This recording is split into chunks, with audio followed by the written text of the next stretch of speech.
Hola, me llamo Gastón Ruiz y en esta ocasión voy a explicar el tema derecho laboral para la materia legislación.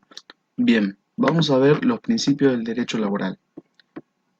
Tenemos el principio protector que regula a beneficio de la parte trabajadora a través de las normas y condiciones más favorables para el trabajador. El principio de la continuidad que procura que las relaciones de trabajo sean estables. Luego también está el principio de la irrenunciabilidad, es donde el trabajador no puede renunciar a los derechos establecidos en la legislación laboral. Esto es importante para el bienestar y la paz social. También está el principio de realidad, que es cuando existe una contrariedad entre la práctica y lo establecido en los convenios o contratos. También está el principio de inmediatez, que es el plazo que posee el contratante para iniciar un proceso contra un trabajador debido a alguna falta o cometida en sus deberes laborales. Las fuentes de derecho son la Constitución Nacional, que en su versión original solo consagra el trabajo entre los derechos civiles de su artículo 14, si incorpora recién los derechos del trabajador como derechos sociales a partir de la reforma de 1956. Los tratados con naciones extranjeras, a partir de la reforma de 1994, forman parte del derecho interno automáticamente cuando son suscritos y ratificados por el Estado. Las leyes y sus reglamentaciones. Las leyes son la principal fuente de derecho laboral. Los reglamentos de ejecución de las leyes laborales dentro de los límites permitidos por la Constitución complementan esto. También tenemos la jurisprudencia, que son los fallos dictados por tribunales superiores como la Cámara de Apelación del Trabajo, las Supremas Cortes Provinciales, la Suprema Corte de la Justicia Nacional. Todos ellos ayudan a la interpretación y modificación de estas normas laborales. También están los usos y la costumbre, que la costumbre solo actúa en defecto de la norma jurídica siempre y cuando la costumbre no sea contraria a la moral. Y la voluntad de las partes, que se restringe lo que no constituya norma de orden público, dictadas para favorecer al trabajador. Vamos a hablar de las fuentes propias. Los convenios colectivos es el acuerdo celebrado entre una asociación sindical con personalidad gremial y una empresa. Están los estatutos profesionales, que son las leyes que ocupan exclusivamente del personal por determinada actividad, como puede ser el arte, el oficio o profesión. Están también los reglamentos de las empresas. La empresa tiene la posibilidad de organizar el trabajo en un ordenamiento escrito. Se puede reglamentar cuestiones referidas a la conducta, se pueden establecer obligaciones y prohibiciones propias de la actividad o alguna forma habitual de realizar las tareas. El uso de la empresa se trata de usos frecuentes y generalizados de la empresa respecto de su personal, referidos a la forma de prestar tarea, la organización del trabajo, las conductas. Vamos a hablar de derecho del trabajo. El trabajo se lo caracteriza como la actividad o el esfuerzo del hombre, desarrollado en forma consciente y voluntaria, para transformar la materia con una finalidad determinada. Trabajo lo distingue de otras acciones humanas, como puede ser el juego, el deporte, las satisfacciones o goce que son puramente personales. El trabajo también implica un sentido económico, es decir, que lleva una mejor organización para mejorar la producción de bienes y servicios. Las relaciones laborales entre quienes trabajan y quienes usufructan el trabajo trae como consecuencia la necesidad de una regulación jurídica de esas relaciones. Esta relación jurídica es el objeto del derecho del trabajo. Las fuentes, en primer lugar, al hablar de fuentes, debemos referirnos a la Constitución Nacional. El concepto de subordinación es la relación jurídica de poder entre el patrón y dador del trabajo para disponer de la fuerza del empleado o obrero. La definición de contrato de trabajo. El artículo 4 de la Ley de Contrato de Trabajo dice: constituye trabajo a los fines de esta ley toda actividad lícita que se preste a favor de quien tiene la facultad de dirigirla mediante una remuneración. El contrato de trabajo tiene como principal objetivo la actividad productiva y creadora del hombre en sí. Los derechos del empleador es que tiene como principal facultad la de organizar y dirigir la empresa. Para ello puede impartir instrucciones necesarias para la marcha. Además, tiene la facultad disciplinaria. Esta facultad no es absoluta, ya que tiene que ser ejercida con prudencia. no tiene que causar perjuicio al trabajador, conforme a los artículos 67 y 68 de la ley. Las sanciones que aplique el empleador no pueden ser tales que modifiquen las condiciones de trabajo, deberes del empleador. Uno de los principales deberes del empleador es la de pagar la remuneración puntualmente, en tiempo y forma. Casi en la misma importancia de la ley coloca el deber de la ocupación. El artículo 78 dice que el empleador deberá garantizar al trabajador una ocupación efectiva. Si el trabajador fuera destinado a tareas superiores, tendrá derecho a recibir esa remuneración. También tenemos los derechos del trabajador. En el artículo 81 dice el empleador debe dispensar a todos los trabajadores un igual trato en identidad de situaciones. Eh, un trato desigual se refiere a si se producen discriminaciones arbitrarias fundadas por sexo, religión, raza, pero no cuando el trato diferente responda a principios de bien común. Deber del trabajador. El deber de la obediencia dispuesto en el artículo 86 que dice que el trabajador debe observar las órdenes e instrucciones que se le imparta sobre el modo de ejecución del trabajo, ya sea por el empleador o alguno de sus representantes. Debe conservar la responsabilidad de usar las herramientas de trabajo, que no se deterioren. También el segundo deber es la fidelidad, guardando los secretos o la información que tenga acceso él en el trabajo. Tenemos los contratos por plazo indeterminado. El artículo 90 de la Ley de Contrato de Trabajo dispone que el contrato se entenderá celebrado por tiempo indeterminado, salvo que su término resulte de las siguientes circunstancias.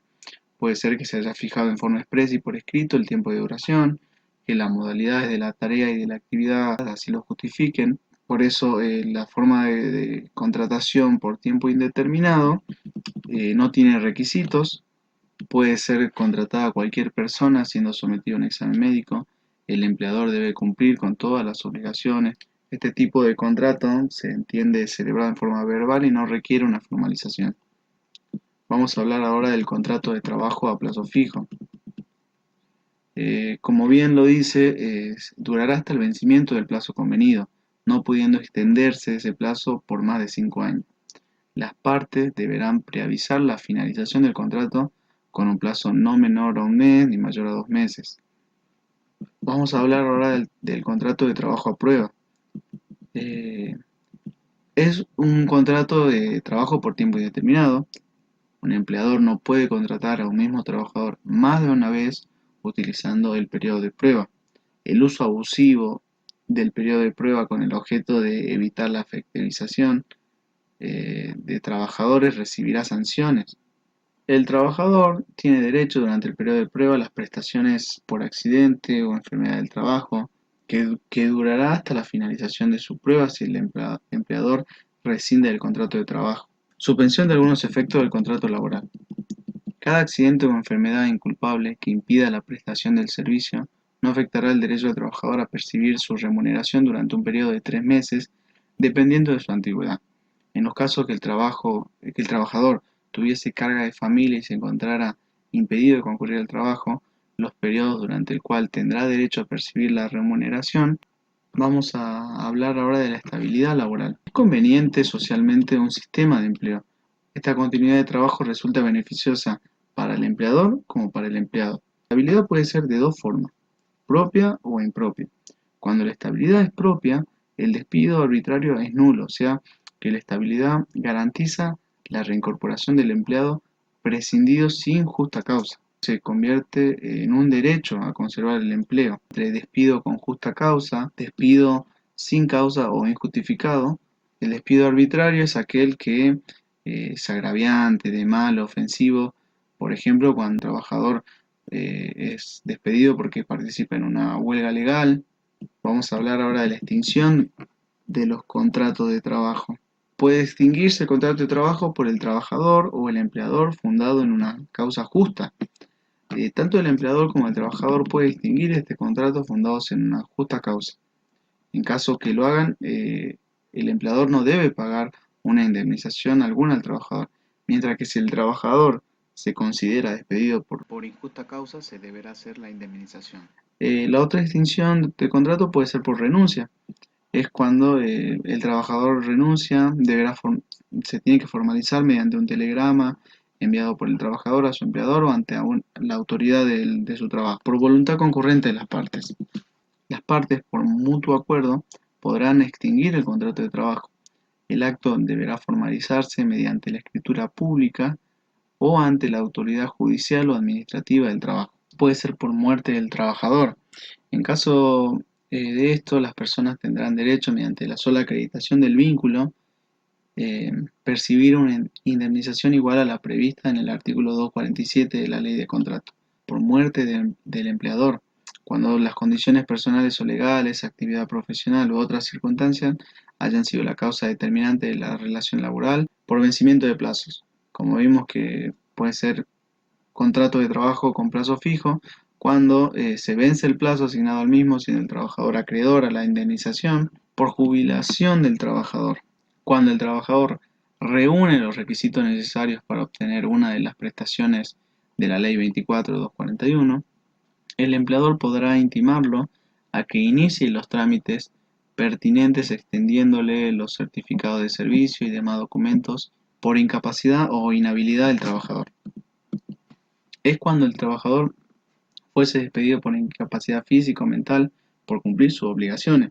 En caso de despido, será acreedor a la indemnización prevista en el artículo 247, salvo que la inhabilitación provenga del dolo o culpa de parte del trabajador. Despidos e indemnizaciones. Será actualizado teniendo en cuenta la variación que resulte del índice salarial. El preaviso. El contrato de trabajo no puede ser disuelto por voluntad de una de las partes sin previo aviso. Cuando las partes no lo fijen en un término mayor, deberá darse con anticipación siguiente. Para el trabajador, de 15 días. Para el empleador, de 15 días cuando el trabajador se encuentre en periodo de prueba. La notificación del preaviso deberá probarse por escrito. Ahora vamos a hablar de estas formas que se pueden extinguir el contrato, que es por quiebra o concurso del empleador. La empresa empieza a tener tantas deudas que se motiva la extinción del contrato de trabajo y aquella fuera debida a causas no imputables al empleador. La indemnización correspondiente al trabajador será prevista en el artículo 247 de la Ley de Contrato de Trabajo. En cualquier otro supuesto, dicha indemnización se calculará conforme a los previstos en el artículo 245 de esta ley. Cuando es por quiebra o concurso de empleadores es porque la empresa tuvo un mal manejo, lo que produjo muchas deudas y que llega a un punto de que un juez determine quién será el nuevo acreedor, quién será el nuevo dueño, a través como de algún remate. Por fuerza mayor o falta o disminución de trabajo puede ser un ejemplo de lo que estamos viviendo ahora con la cuarentena, que muchas empresas están disminuyendo su trabajo y eso hace que se haya un recorte. Para poder explicar un poco más voy a hablar del caso Vicentín, que es un caso de expropiación de esta empresa. ¿Qué es lo que significa expropiar? Por ejemplo, Juan tiene una bicicleta. Acá tenemos otro personaje que es Pedro. Pedro le ofrece dinero a Juan para comprarle su bicicleta.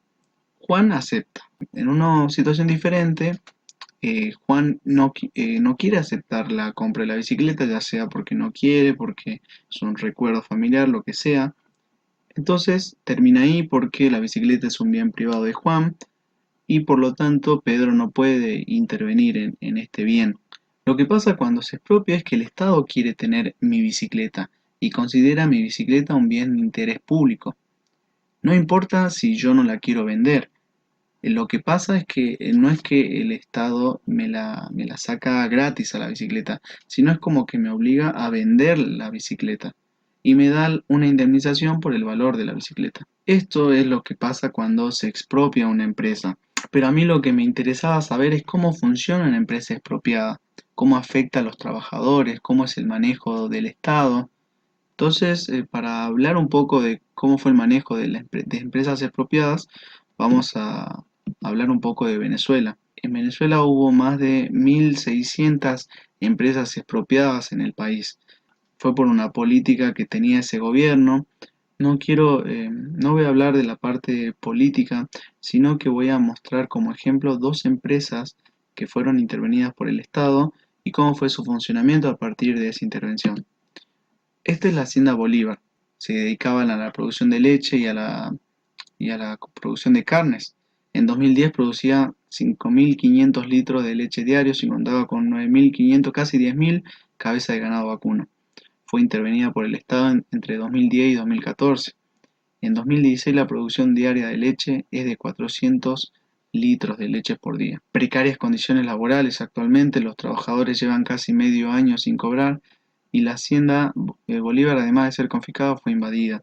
Los trabajadores que llevan casi medio año sin cobrar, algunos tuvieron que renunciar, muchos fueron despedidos. Vamos a hablar ahora de esta otra empresa, es una empresa azucarera, Pío Tamayo. Pasó a mano del Estado en 2001 y en 2008 pasa a ser filial de la CBA. En Venezuela hay 16 empresas azucareras, 10 de esas empresas son del Estado. En 2013 inicia el proceso de intervención, liquidación y supresión mediante el decreto presidencial. La empresa estuvo parada desde 2015 hasta 2017 por falta de materia prima, precarias condiciones laborales actualmente. Vemos también de 96.000 toneladas que podía transportar, toneladas de caña, ¿no?, que podían transportar para su procesamiento, solo se podían mover 33.000 por problema de logística, ya que había una crisis económica en ese país, entonces por una fuerza mayor no podían hacer trabajar todos los camiones, de 24 camiones que tenían solo podían usar 10, la capacidad bajó un 15%, a muchas personas de la empresa la despidieron sin darle explicaciones, ni de la corporación, ni de los gremios. Aún a pesar de estas dificultades, eran la única empresa productora y auxiliar del país. Este fue mi tema y cómo usé el tema de expropiación de una empresa para poder explicar las causas que se puede extinguir un contrato de trabajo. Una cosa depende de la otra. Si un país está teniendo crisis o problemas, esos problemas también se van a traducir en las empresas. Y cuando la empresa empieza a funcionar mal, también se empiezan a extinguir los contratos de trabajo, empiezan a incumplirse los derechos de los trabajadores. De esta manera yo quise explicar el tema de derechos laborales. Muchas gracias.